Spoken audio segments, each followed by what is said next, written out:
নমস্কার, আপনারা দেখছেন হেলথ কেয়ার নাও। আমি আপনাদের সঙ্গে নিমাই পান্ডা। আপনারা দেখছেন হেলথ কেয়ার নাও, ভালো থাকার কথা। অর্থাৎ ভালো থাকার জন্য যা যা প্রয়োজন যতটা সম্ভব আমরা কিন্তু এই চ্যানেলে তুলে ধরব। বিশেষ করে ভালো থাকার জন্য চিকিৎসকদের পরামর্শ, পাশাপাশি স্বাস্থ্য ব্যবস্থায় ভালো কাজ কোথায় হচ্ছে, কি হচ্ছে এবং তার সঙ্গে স্বাস্থ্য ব্যবস্থায় কি দুর্নীতি হচ্ছে বা রোগীর আত্মীয়দের ঠকানোর কি ধরনের আয়োজন তৈরি করা হয়েছে সেটাও তুলে ধরব। তবে আজকের বিষয় কিন্তু একটু অন্যরকম। শুনলে হয়তো অবাক হয়ে যাবেন। কারণ আমার আজকের বিষয় হচ্ছে সুতোয়, সুতোয় ঝুলছে জীবন। বেসরকারি হাসপাতালে আপনি ভর্তি হলেন বা সরকারি হাসপাতালে ভর্তি হলেন, কিন্তু সুতো ব্যবহার করা হয় যদি আপনার অস্ত্রোপচারের দরকার হয়। আর সেই সুতো যদি ঠিক রকম না ব্যবহার করা হয়, তাহলে আপনার জীবন মুমূর্ষু থেকে হয়তোবা ফিরে নাও পেতে পারেন। এমনই জটিলতা তৈরি হয়। কিছুদিন আগে একটা ছোট্ট ঘটনা বলি।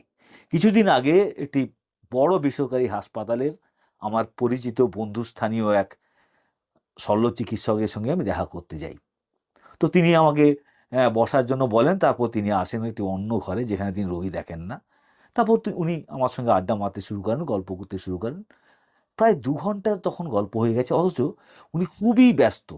আমি তখন ওনাকে জিজ্ঞেস করলাম যে, "আপনি এতক্ষণ সময় দিচ্ছেন, ২ ঘন্টা ধরে আড্ডা মারছেন, আমি তো ভাবতেই পারি না যে আপনি এতটা সময় বের করতে পেরেছেন।" তখন তিনি কি বললেন জানেন? অবাক হয়ে যাবেন।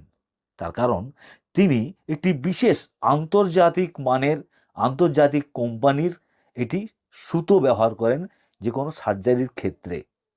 আর যে হাসপাতাল, বেসরকারি হাসপাতালে তিনি সেই অস্ত্রোপচার করবেন সেদিনকে, সেই অস্ত্রোপচারের আগে তাকে সেই আন্তর্জাতিক মানের বা আন্তর্জাতিক কোম্পানির সেই সুতো বা সুচার দেওয়া হচ্ছে না। ফলে তিনি ঠিক করেছেন যে সার্জারি তিনি করবেনই না। আমি জিজ্ঞেস করলাম, "সে কি? সার্জারি করবেন না মানে রোগীর অবস্থা কী হবে?" আজকে সকাল থেকে তিনি রেডি হয়ে আছেন, কারণ তখন প্রায় বিকেল ৪টে বাজে। তিনি বললেন, "কি করব বলো? যে সকাল থেকে একজন মহিলাকে বসিয়ে রেখেছি সার্জারির জন্য বা তাকে ওয়েট করাচ্ছি। তিনি সুগারের পেশেন্ট, তার জন্য তিনি সকাল থেকে না খেয়ে আছেন। এখনো পর্যন্ত হাসপাতাল কর্তৃপক্ষ জোর দিচ্ছেন কয়েকশো টাকার মাত্র ফারাক।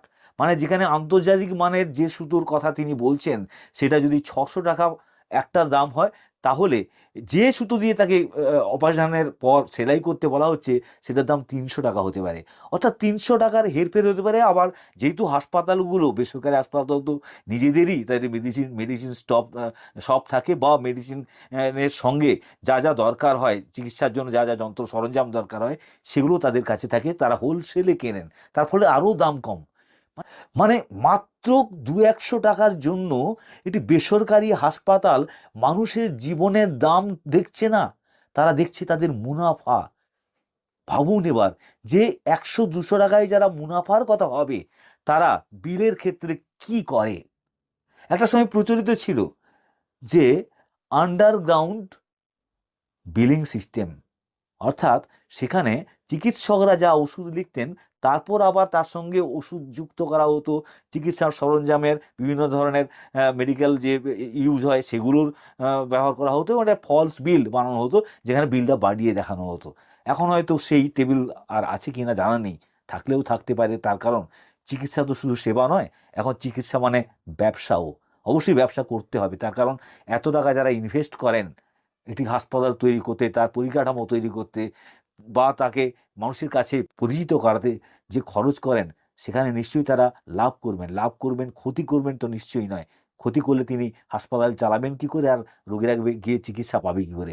কিন্তু এই গল্পটা আপনাকে বললাম না, যে যে সুতো সেলাই করলে চিকিৎসক মনে করেন যে তার সেলাই অন্তত ঠিক হবে, সেই সেলাই কেটে যাবে না এবং পরবর্তীকালে কোনো জটিলতা তৈরি হবে না, সেটা তাকে না দিয়ে তাকে এমন সুতো দেওয়া হচ্ছে, যে সুতোর খরচের ফারাক ১ থেকে ১৫০ টাকা, তাই দিয়ে করতে হবে।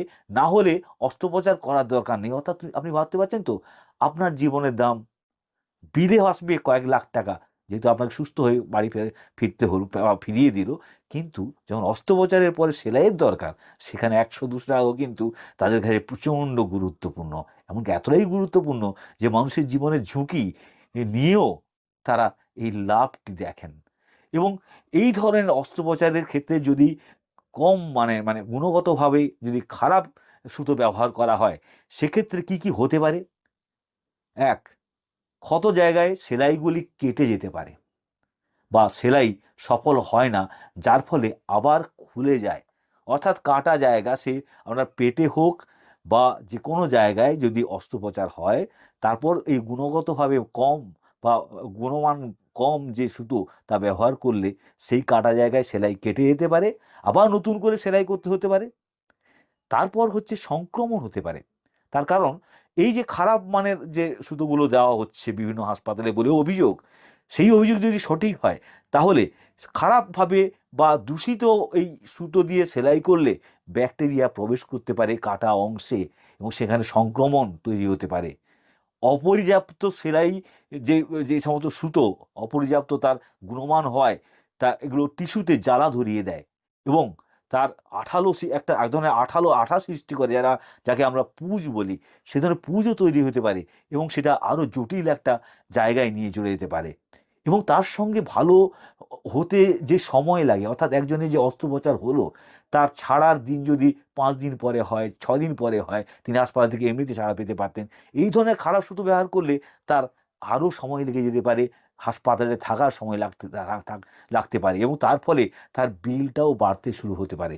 এমনকি এক্ষেত্রে হাই অ্যান্টিবায়োটিক দেওয়া শুরু হয়, তাতেও খরচ বাড়ে এবং খারাপ মানের সুতো দিয়ে বা দুর্বল সেলাই অত্যাধিক দাগ তৈরির একটা ছাপ রেখে যায়। অর্থাৎ কম দামের যদি এই সুতো ব্যবহার করা হয়, তাহলে যদি কোথাও কাটে, তাহলে সেলাই করলে যে সেলাইয়ের পরে যখন সেলাই শুকিয়ে যায় যে ক্ষতচিহ্ন, সেটা এই কম দামের সুতো ব্যবহার করলে কিন্তু অনেক বেশি স্পষ্ট হয়ে থাকে এবং সেটা অনেক দিন ধরে থেকে যায়। এটা অত্যন্ত গুরুত্বপূর্ণ বিষয় যে সেলাইগুলি করা হয়, সেখান থেকে যে পুঁজ বা রস বেরোতে পারে, জ্বালা বা অ্যালার্জির মতো প্রতিক্রিয়া দেখা যেতে পারে, আবার সেই সঙ্গে ফিস্চুলা তৈরি হতে পারে অঙ্গ বা শরীরের মধ্যে। এগুলো কিন্তু খুব স্বাভাবিক এবং তার জন্য কিন্তু এই নিম্নমানের সুতো ব্যবহারই দায়ী। শুধু তাই নয়, আপনাকে কিছুক্ষণ আগে বলছিলাম যে এতে ঝুঁকি যেমন বেশি হয়ে যায়, ঝুঁকি বাড়ে, জটিলতা হওয়ার সম্ভাবনা তৈরি হয়, সুস্থ হওয়া অনেক বিলম্বিত হতে পারে এবং সেই চিকিৎসক যিনি চিকিৎসা করেছেন বা সেলাই করেছেন, অস্ত্রোপচার করেছেন, তার প্রতি রোগীর আস্থা কমে যায়, বিশ্বাস কমে যায়। অথচ এখানে এবং এরকম ক্ষেত্রে অনেক চিকিৎসককে বেসরকারি হাসপাতালের কথা মাথা নিচু করে মেনে নিতে হয়। মুনাফার কথা তাদেরকে কর্পোরেটভাবে এমন চাপ দেওয়া হয় যে তারা বাধ্য হন এমন কম দামের সেলাই সুতো দিয়ে সেলাই করার এবং সেটা কিন্তু রোগীর ক্ষেত্রে অত্যন্ত খারাপ দিকে নিয়ে যেতে পারে এবং সেটা প্রাণহানির ঘটনাও ঘটতে পারে। ফলে সবথেকে বড় কথা যে এত অসুবিধার মধ্যে এত যখন আতঙ্কিত থাকেন, রোগী ভর্তি রয়েছে, তার কোনো অস্ত্রোপচার হবে, সেখানে অস্ত্রোপচার সঠিকভাবে হলো কিন্তু ইনফেকশন হয়ে গেল, সেলাই কেটে গেল বা সেই সেলাই কেটে যাওয়ার জন্য আবার অপারেশনের দরকার হলো, আরও টাকা দিতে হলো। ফলে রোগীর বাড়ির লোকেদের বা রোগীকে কিভাবে তার পকেট কাটা যায়, কীভাবে 100-150 টাকাও মুনাফার জন্য তাকে কম মানের সুতো দেওয়া যায়, সেটা কিন্তু এই ঘটনা থেকে আমার অভিজ্ঞতা হয়। সেই অভিজ্ঞতা আপনাদের সঙ্গে শেয়ার করলাম। এবং যদি এই ধরনের ভিডিও আপনার পছন্দ হয়, এই ধরনের খুঁটিনাটি বিষয় নিয়ে স্বাস্থ্য এবং স্বাস্থ্য ব্যবস্থা নিয়ে, তাহলে অবশ্যই একটা লাইক করবেন, শেয়ার করবেন এবং অবশ্যই সাবস্ক্রাইব করবেন।